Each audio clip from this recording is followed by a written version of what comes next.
Surat crime બ્રાન્ચની ટીમે સુરતમાં મુંબઈથી ડ્રગ્સ ઘુસાડવાનો પ્રયાસ કરનાર ડ્રગ્સ પેડલરને ઝડપી પાડી તેની પાસેથી ડ્રગ્સ મંગાવનાર એવા આંતરરાજ્ય ડ્રગ્સનું નેટવર્ક ચલાવનાર ડ્રગ્સ પેડલરને પણ ઝડપી પાડ્યો છે.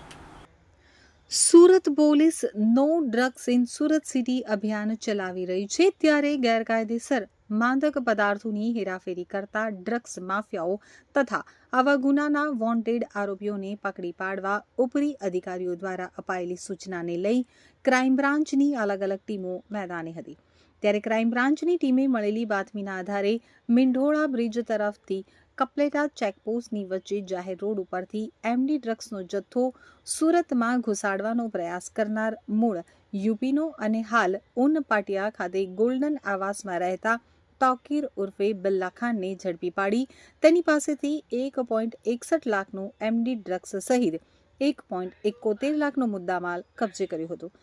જ્યારે તેની પાસેથી એમડી ડ્રગ્સ મંગાવનાર મૂળ યુપીનો અને હાલ અલીફનગર ખાતે રહેતા યાસીન શેખ લાજપુર ગામ 3 રસ્તા પાસેથી ઝડપી પાડ્યો હતો. તો ઝડપાયેલો આરોપી યાસીન શેખ આંતરરાજ્ય ડ્રગ્સ નેટવર્ક ચલાવતો હોવાની કબૂલાત કરતા ક્રાઇમ બ્રાન્ચે બંનેને વધુ તપાસ હાથ ધરી હતી. No drugs in Surat city અંતર્ગત સુરત શહેરની પોલીસ અલગ અલગ પોલીસ સ્ટેશન તેમજ ક્રાઇમ બ્રાન્ચ એસઓજી વગેરે ડ્રગ માફિયાઓ વિરુદ્ધ એક મુહિમના અંતર્ગત સતત કાર્યવાહી કરતા રહે છે. આ અંતર્ગત ક્રાઇમ બ્રાન્ચના પોલીસ ઇન્સ્પેક્ટર જૈન ઝાલા સાહેબ અને એમની ટીમને એક ઇન્ફોર્મેશન મળી હતી, જેના આધારે કે મુંબઈથી એક કિસમ ડ્રગ્સ સુરત લાવી અને વેચવાનો છે અને એ મીંઢોળા બ્રિજથી કપલેટા તરફ આવવાનો છે. આ બાતમીના આધારે કાલે તેમની ટીમ દ્વારા રેડ કરવામાં આવી હતી અને એક તોકીર ઉર્ફે બિલ્લા સન ઓફ રઈસ ખાન જે ઉન પાટિયા ગોલ્ડન નિવાસ આસપાસ રહે છે એને પકડી પાડવામાં આવ્યો હતો. એમના કબજામાંથી 53 ગ્રામ જેટલું સારી ક્વોલિટીનું એમડી ડ્રગ્સ મળી આવ્યું છે અને એની પૂછપરછમાં આ ડ્રગ્સ એ મુંબઈથી એક સમીર નામના માણસ પાસેથી ધારાવી એરિયામાંથી લઈને આવ્યો હતો અને આ ડ્રગ્સ આગળ યાસીન સલમાન શેખ જે ઉન પાટિયા પાસે ભેસ્તાનમાં રહેવાસી છે એને આપવાનું હતું.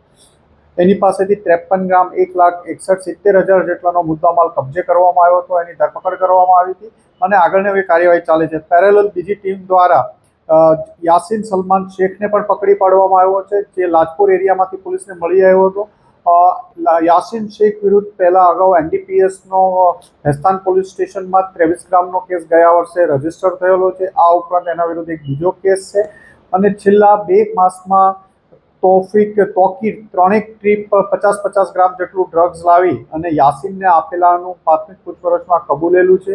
આ ઉપરાંત યાસીન આ ડ્રગ્સ કોને આપતો હતો, ક્યાંથી અગાઉ પણ ક્યાંથી લાવેલો હતો, આના સિવાય બીજી કોઈ ફેરી કરેલી છે કે નહીં, એ તમામ બાબતોની ઉપર ક્રાઇમ બ્રાન્ચ તપાસ કરી રહી છે અને કોર્ટમાં રજૂ કરી આગળના રિમાન્ડ લેવાની કાર્યવાહી ચાલુ છે.